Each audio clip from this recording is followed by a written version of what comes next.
Bapa kami yang berada dalam surga, kembali kami bersyukur Tuhan, di mana Tuhan sentiasa selalu menolong kami, ada di tengah-tengah kami saat ini Tuhan. Tuhan Yesus Kristus, kami berdoa Tuhan, di mana Tuhan sebentar lagi kami akan mendengarkan firman-Mu Tuhan. Tuhan Yesus, Engkau berikanlah pendengaran yang baik bagi kami Tuhan Yesus, biar firman yang akan disampaikan oleh hamba-Nya Tuhan menjadi berkat di setiap kehidupan kami Tuhan Yesus. Bapa kami berdoa, di saat kami juga mendengar firman-Mu Tuhan, ada oknum-oknum yang tidak senang dalam melihat kami, roh-roh kegelapan, roh-roh yang melayang-layang di barat. Dengan otoritas Allah, kami patahkan, kami hancurkan dalam Tuhan Yesus Kristus. Biarlah firman Tuhan yang selalu kami dengar sehingga tertanam dalam hati kami dan menjadi berkat bagi kami. Terima kasih Tuhan, kami sudah berdoa, dan biarlah Tuhan yang selalu menyertai kami dari sekarang sampai akhir kebaktian kami. Terima kasih Tuhan, kami sudah berdoa dan mengucap syukur hanya dalam Tuhan Yesus Kristus. Haleluya. Amin. Amin. Alkitab saudara-saudaraku, dalam Matius pasal 5 ayat yang ke-24 sampai ayat yang ke-48. Sekali lagi, Matius pasal 5 ayat 44 sampai ayat yang ke-48. Kalau sudah dapat, katakan amin. Kita baca firman Tuhan ini dengan saling bergantian. Saya baca ayat yang ke-44, nanti saudara membaca ayat yang ke-45, dan begitulah seterusnya. Begini firman Tuhan, Matius pasal 5 ayat yang ke-44. Tetapi aku berkata kepadamu, kasihilah musuhmu dan berdoalah bagi mereka yang menganiaya kamu. 2-3 ya. Karena dengan demikianlah kamu menjadi anak-anak Bapamu yang di surga, yang menerbitkan matahari bagi orang yang jahat dan orang yang baik, dan menurunkan hujan bagi orang yang benar dan orang yang tidak benar. Apabila kamu mengasihi orang yang mengasihi kamu, apakah upahmu? Bukankah pemungut cukai juga berbuat demikian? 2-3 ya. Dan apabila kamu hanya memberi salam kepada saudara-saudaramu saja, apakah lebihnya daripada perbuatan orang lain? Bukankah orang yang tidak mengenal Allah pun berbuat demikian? Ayat 48 sama-sama. 1, 2, 3 ya. Karena itu haruslah kamu sempurna, sama seperti Bapamu yang di surga adalah sempurna. Puji Tuhan, silakan duduk. Baik, saya angkat tema kita malam hari ini, yaitu kasihi musuhmu dan berdoalah. Amin. Kasihilah musuhmu dan berdoalah. Ini sebenarnya saudara berbicara tentang mengasihi dan berdoa untuk orang yang menganiaya kita. Itu dalam pikiran kita itu sangat berat, sangat sulit, apalagi kalau orang itu sangat, perkataannya sangat menyakitkan dalam hidup kita. Perbuatannya benar-benar membuat hidup kita patah semangat, telah menyakiti kehidupan kita. Jadi kalau berbicara tentang mengasihi dan berdoa buat mereka yang mungkin itu susah dan sulit untuk kita lakukan. Namun dalam ayat firman Tuhan, ayat yang 44 di sini dikatakan ini, bahwa tetapi aku berkata kepadamu, kasihilah musuhmu dan berdoalah bagi mereka yang menganiaya kamu. Amin. Biasanya kalau ada orang yang bermusuh dengan kita, kalau kita berdoa buat mereka itu bagaimana? Apakah kita berdoa supaya Tuhan memberkati dia, atau supaya Tuhan sabar petir dia, atau gimana? Hah? Berdoa supaya diberkati Tuhan.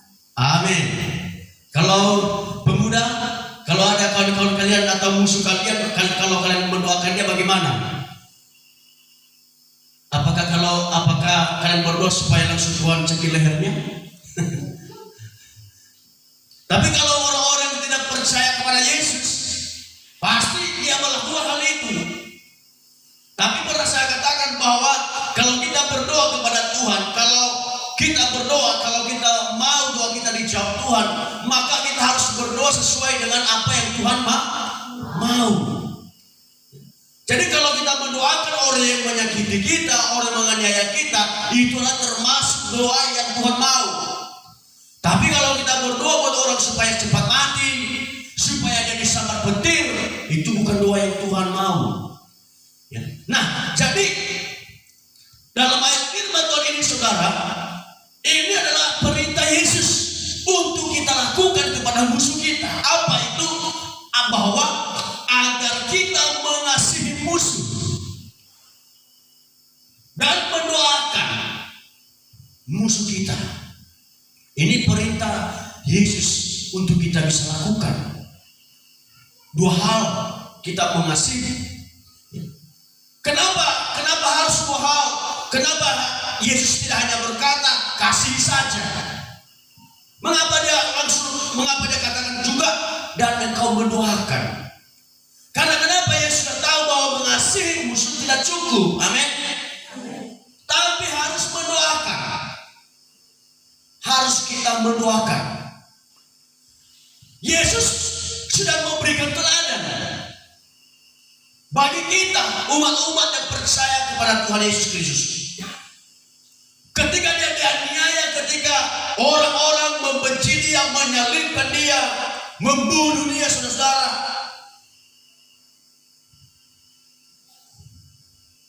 Yesus tidak membenci mereka. Yesus tidak membalas kejahatan mereka dengan kejahatan. Yesus tidak berbuat apa-apa. Yesus tidak lari dari tangan mereka. Dan saya katakan dan saya tanya kepada kita, apakah Yesus hanya sampai di situ dia mengasihi musuhnya? Hanya sampai di situ Yesus mengasihi orang-orang yang menyalibkan dia? Tentu tidak. Apa yang Yesus lakukan? Ketika dia sudah sampai di atas kayu salib, bayangkan saudara, sebenarnya sangat menyakiti hatinya. Lafutuya balik ke dalam nasa misoko, baru nasa ada nasi, ada lowo tidak. Mengapa? Ketika Yesus sudah disalibkan, saudara, ketika dia sudah ada di atas kayu salib, tiba-tiba ada orang yang sudah menyalibkan dia, mengambil bajunya atau jubahnya. Lalu mereka bilang, ini jubah kerajaan. Yang satu bilang ini punyaku, yang satu ini punyaku.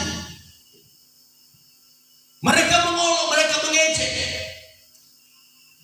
Yesus melihat mereka.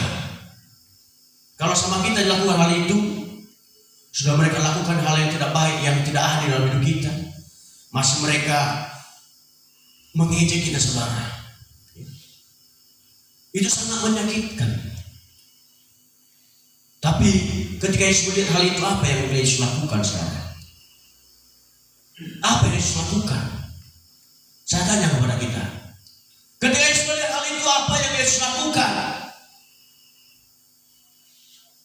Apakah timbul rasa benci, timbul rasa dendam dalam hatinya atau tidak? Bagaimana saudara? Tidak kan? Apa yang dia lakukan? Dia berdoa, Tuhan, ampunilah mereka, karena mereka tidak tahu apa yang mereka lakukan. Jadi makanya Yesus berkata, kasihilah musuhmu dan berdoa. Karena kenapa? Tidak cukup hanya mengasihi musuh, tidak cukup hanya mengasihi orang yang membuat hati kita tidak nyaman. Tidak cukup hanya kita mengasihi orang yang menyakiti hati kita, teman-teman yang membuat hati kita, menyinggung perasaan kita, saudara.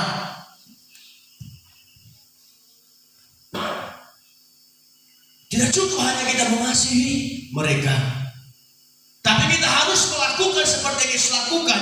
Apa itu? Dia mampu berdoa. Amin. Dia berdoa. Dia berdoa buat mereka. Kita juga harus demikian. Kita harus berdoa buat orang-orang yang mengejek-ejek kita, saudara. Mungkin di sini musuh. Sebenarnya musuh itu orang yang biasanya musuh itu bagaimana ya? musuh itu sebenarnya yang sering bertengkar, ya kan? Yang sering berlawanan dengan kita, itu musuh. Ya, seperti di film-film itu ada anak muda, ada musuh. Ya. Tapi dalam firman Tuhan ini, musuh ini sebenarnya termasuk orang yang menganiaya kita, tetangga kita yang selalu mengejek kita, orang-orang yang selalu menganggap kita rendah. Itu termasuk musuh. Nah, jadi Yesus mengatakan kita harus mengasihi dan harus kita ampuni, atau kita harus doakan mereka. Kalau orang-orang menyalibkan Yesus seperti itu, Yesus berdoa, ampunilah mereka. Dan kalau ada orang juga tetangga kita yang melakukan hal itu, menyakiti hati kita dan perkataan lewat ejekan, olokan yang mereka lakukan, kita harus juga mampu mendoakan mereka. Kita doakan supaya Tuhan ampuni dosa mereka. Amin. Amin, saudara.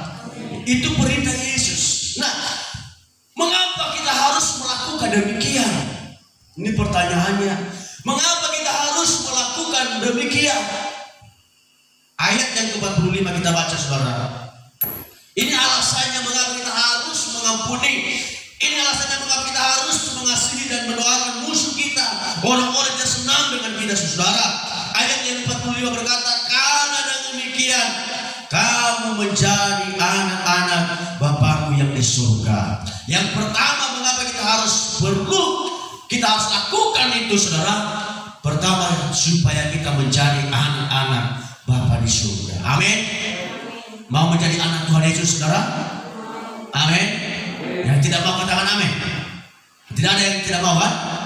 Tidak ada yang tidak mau jadi anak Tuhan Yesus. Tidak ada, kan? Semua kita mau.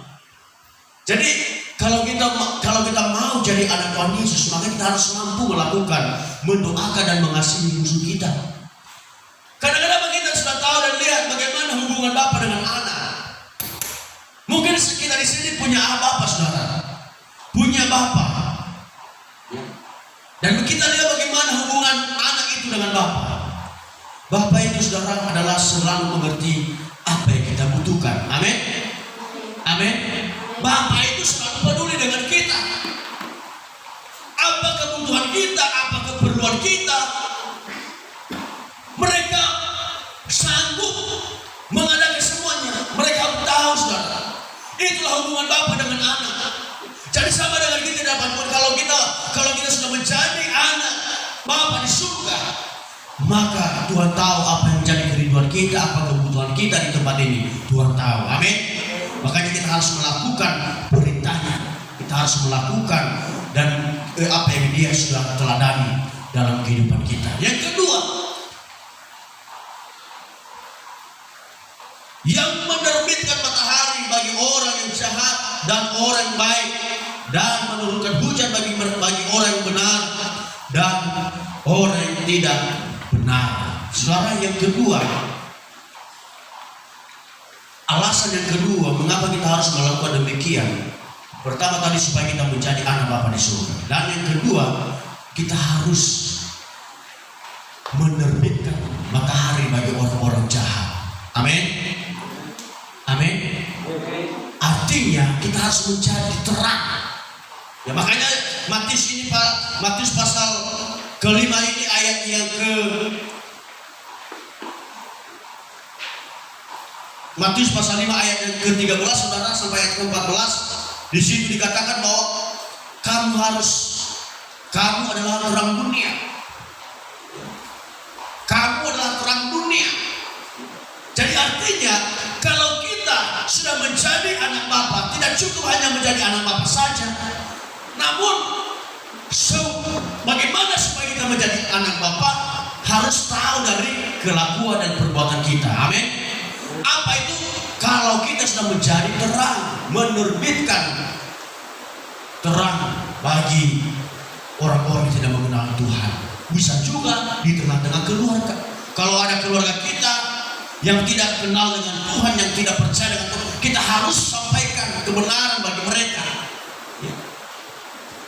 Makanya Yesus harus memerintahkan kita supaya kita mengasihi musuh dan mendoakan musuh kita. Karena kenapa? Supaya kita menjadi anaknya dan supaya kita bisa menjadi teladan, menjadi terang untuk menyaksikan kebenaran Tuhan. Amin. Itu hal yang kedua. Hal yang ketiga, yang terakhir, ya, kita baca saja ayat yang ke-48. Karena itu haruslah kamu sempurna, sama seperti Bapamu yang di surga adalah sempurna. Kita harus menjadi sempurna. Amin. Amin, saudara. Yang ketiga, alasan untuk mengapa demikian, kita harus melakukan itu, mendoakan dan mengasihi musuh dan mendoakan musuh kita agar kita menjadi sempurna sama seperti Bapa yang di surga. Oleh sebab itu, saudara dikasih oleh Tuhan, malam hari ini mari kita lakukan perintah Tuhan ini, ya. Tidak cuma hanya mengasihi musuh, tetapi harus dengan mendoakan. Itu artinya, saudara, genap firman Tuhan dalam Roma pasal 12 ayat 17. Di situ dikatakan bahwa jangan balas kejahatan dengan kejahatan, tapi kalahkanlah kejahatan dengan kebaikan. Jadi sebagai pemuda-pemudi, yang ada di tempat ini, kita harus, ya, mengasihi dan mendoakan musuh kita. Kadang-kadang kalau anak-anak muda-mudi ini, apalagi kalau kita sedang sekolah, pasti di sana, di luar sana sini, bahkan di tengah-tengah di mana kita berada sekolah, pasti ada orang-orang selalu menganiaya kita lihat perkataan. Jadi mungkin menyimpan dendam dalam hati kita. Mungkin kita tidak ingin melihat orang itu lagi dalam hati kita. Tapi malam hari ini, karena kita menjadi anak Bapa di surga, kita harus menerbitkan terang bagi mereka. Amin. Artinya kita harus mengasihi dan kita harus mendoakan mereka. Bila kita sudah melakukan hal itu, maka disitulah kita nampak bahwa kita sudah melakukan teladan yang Yesus sudah lakukan dalam hidup kita. Puji nama Tuhan, mari kita bangkit.